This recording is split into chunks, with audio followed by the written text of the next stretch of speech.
Antecedentes. Tenemos que en la Revolución de México en 1910, por razones históricas, políticas, religiosas, económicas, culturales, de comunidades autóctonas, marginadas, sociales y jurídicas como causas históricas, tenemos los rezagos ancestrales en nuestro país, que se agudizaron durante la dictadura, que siguió una línea más dura a medida que avanzaba su concentración de poder. Políticas.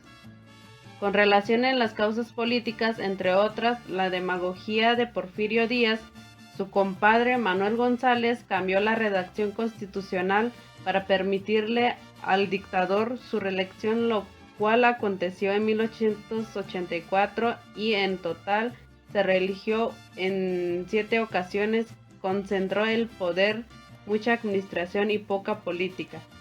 Francisco Ignacio Madero González, quien lanzó en San Antonio, Texas, el Plan de San Luis para que en el pueblo de México se levantara en armas contra el dictador, quien a través de un fraude electoral se había reelegido por 7ª ocasión.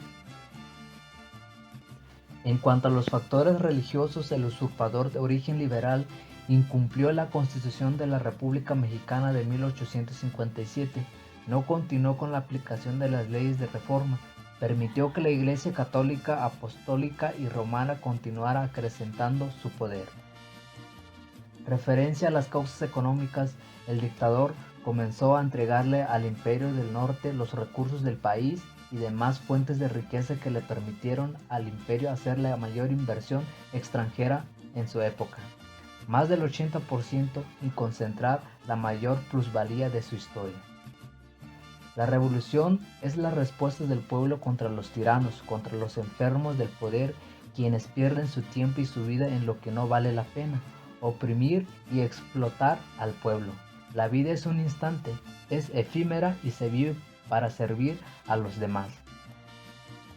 La Constitución Política de los Estados Unidos Mexicanos del 5 de febrero de 1917 es la síntesis de las luchas del pueblo de México por su independencia, por las libertades para el pensar y por lograr la igualdad, la libertad y justicia para todos.